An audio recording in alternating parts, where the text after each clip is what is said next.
So, have any of you ever wondered why conspiracy theories continue to be so popular in our contemporary society? When I was a kid, the JFK movie came out. Anybody here remember that movie? So my age older? Okay, good. Thanks, Jesse. So that movie, for those who've seen it, it played on a powerful inclination we all have as a society, probably more pronounced now than any previous generation, that there is no way one mere man, Lee Harvey Oswald, could have actually shot the president of his sole agency.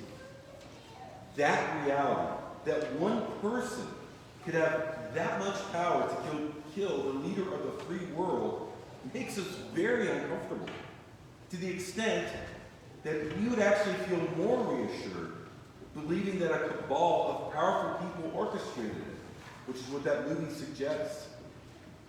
And today, I think that sense is only heightened. Think of all the conspiracy theories surrounding COVID origins. I think they are fed in part by our incredulity in believing that in our advanced, modern Western world, there's no way a mere virus could wreck our whole way of living without being masterminded somehow by some sinister powers. Again, conspiracy theories, despite being in their own right, actually very disturbing, are somehow more comforting than us. Why? It's because the alternative, that there are no humans really running the show, completely petrifies us. So why is that?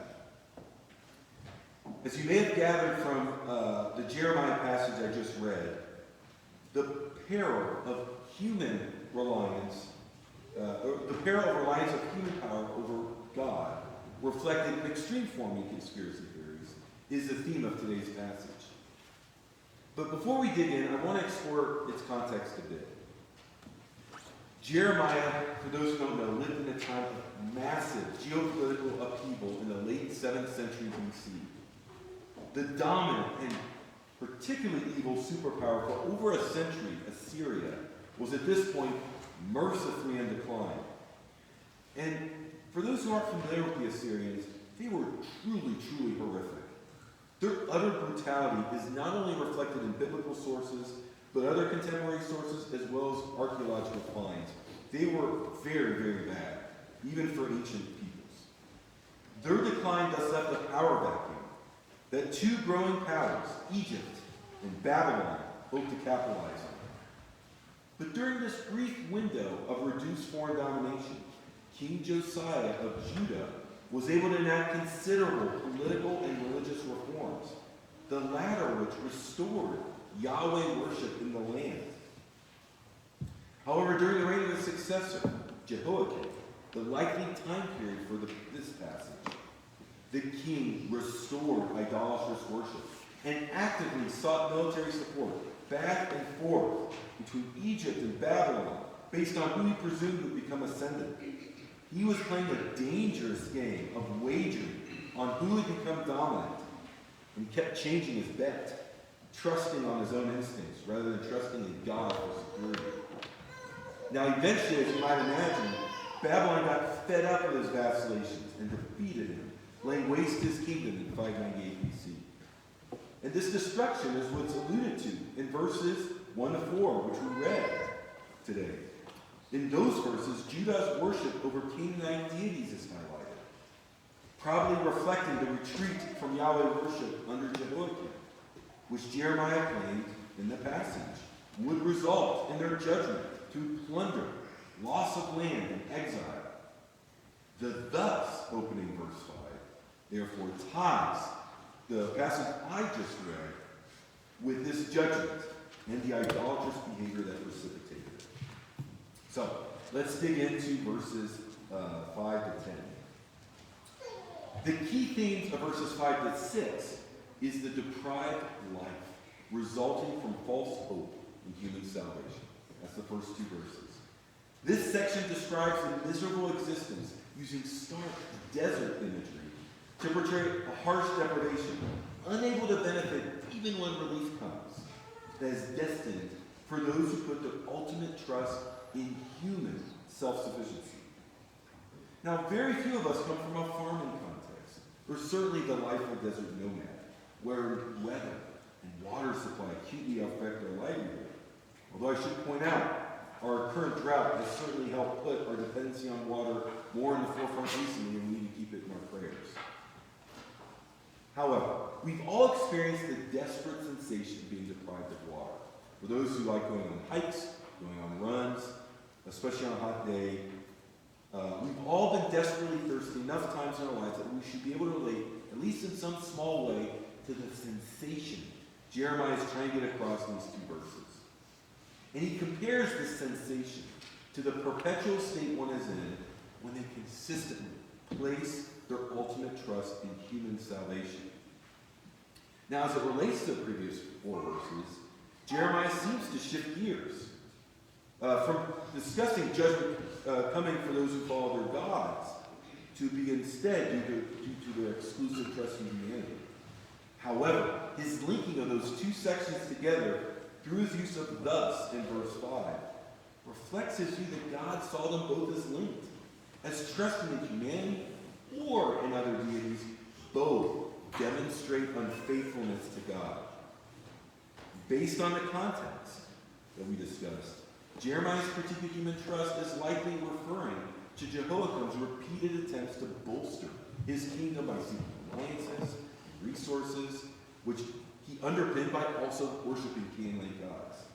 Jeremiah is making it clear here that both acts, idol worship and seeking salvation from human sources, both display a lack of trust in God. So, after detailing the deprived life resulting from false hope in human salvation in verses 5 and 6, the theme of the next 2 verses then describes the flourishing of life resulting from properly placed hope in Yahweh. Jeremiah contrasts the pitiful existence destined for those who trust in human deliverance with those who instead trust in the Lord, whom Jeremiah compares to a tree planted by a stream whose access to water sustains it. So in contrast to the previous verses, these verses portray the road not taken in opposite terms by describing a life of secure sustenance instead of the desperate life resulting from trusting in power structures outside of God. Now, it's important to note that this passage is not promising a life of bliss for those who place their trust in God. This is definitely not prosperity gospel, as Jeremiah highlights that they will still face heat and drought, but the distinction here is that God will enable them to persevere through it. So, in the following verse, verse 9, Jeremiah then asks the next logical question. How do we know whether our hope is properly placed in Yahweh? In this passage, he introduces the voice of a critic, aware of the murkiness of determining someone's inner motivation, who questions how anyone might be able to discern who someone puts their trust in, others, themselves, or God. That would then determine how they are judged. And this seems to be a fair point. While the blatant actions of some might make it apparent that their primary allegiance is contrary to God's, for many, we have no way of being able to discern the true nature of someone's heart.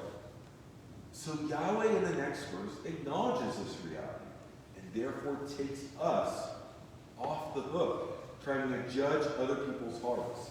And thank goodness for that. He alone reserves the exclusive right to know the true depths of one's interior motivations. And thus God is sufficiently postured to repay them accordingly. So, what are we to do with this passage? As I led off this sermon, I highlighted how our increased willingness to buy into conspiracy theories reflects in one area how much trust our society has placed in the power of humanity, especially their institutional power and innovative abilities. We seriously struggle with the idea that anything major could happen without being governed by others or implemented, in some cases, by near magical human-developed technologies. And I contend that this way of thinking is in large part driven by the tremendous advances made over the last 100 years, especially in innovations in medicine and technology. And I don't want to diminish the tremendous good that's resulted from this. The pioneering medical advantages to COVID are actually wonderful examples of science being used to save others.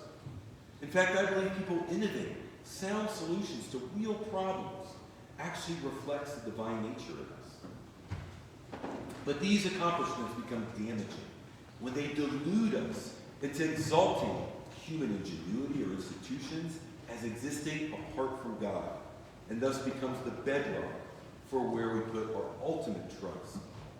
And speaking of the pandemic, I certainly hope the extent of it and the harm it has caused has begun to shake this grossly misplaced trust.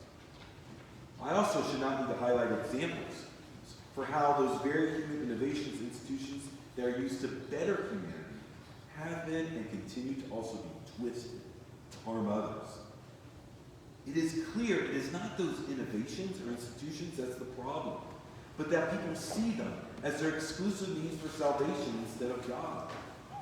In this regard, we differ little from the time of Jehoiakim, and that instead of trusting in Yahweh, we seek salvation through human power, or in some cases, flawed religious ideologies.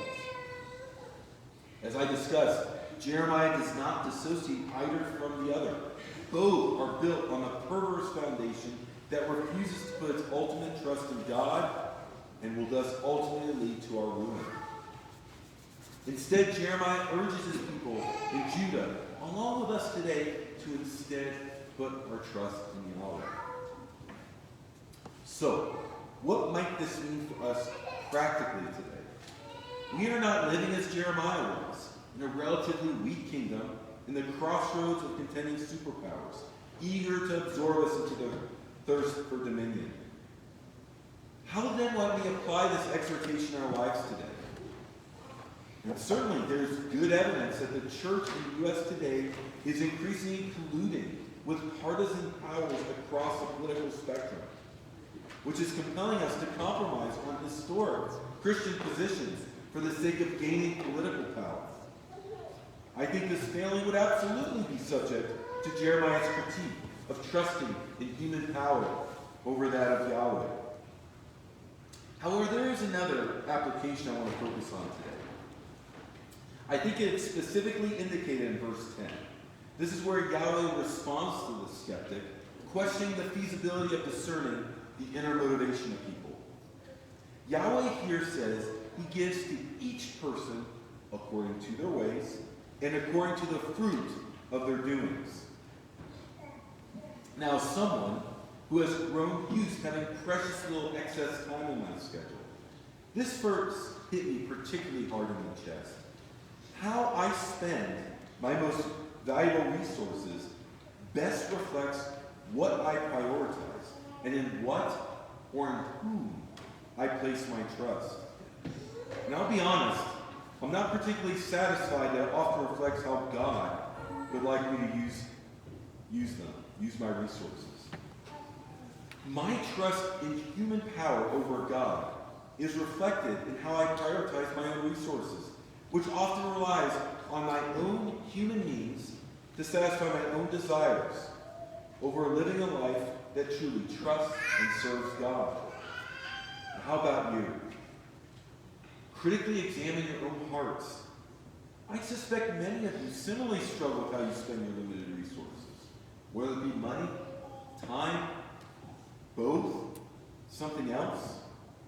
And I want to be clear, I don't intend to discredit the need for us to be wise with stewarding the resources God has imparted to us, as Proverbs repeatedly and rightly emphasizes.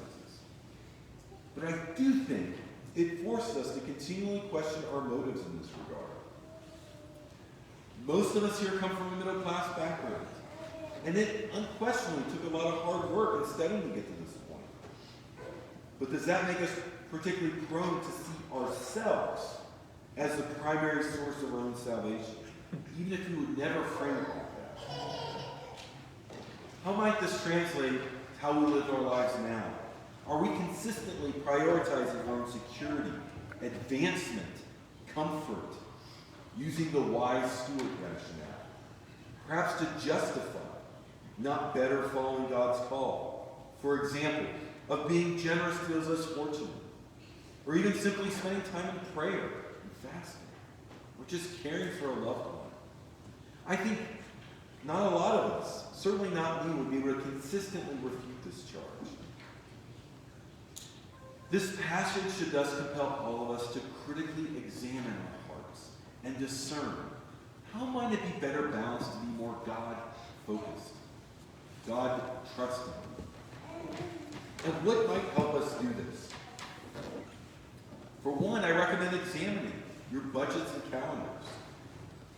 Trust me, they probably do a pretty good job of reflecting our priorities. And I know it's not an easy task. And I'm also not advocating that we live an ascetic lifestyle. Proper balance is what's needed. And Jeremiah in this passage presents our trust in binary terms, but it's for illustrative purposes. The reality is where we put our trust falls on a spectrum. So we need to ask ourselves, how might we better live our lives in a manner that reflects trust in God over ourselves or others? What should we be doing more of or less of? Where should we be investing more of our money? And what areas should we be spending less? For those of us whose priorities are out of balance with God's will, Jeremiah describes a life that is perpetually lacking and unfulfilling.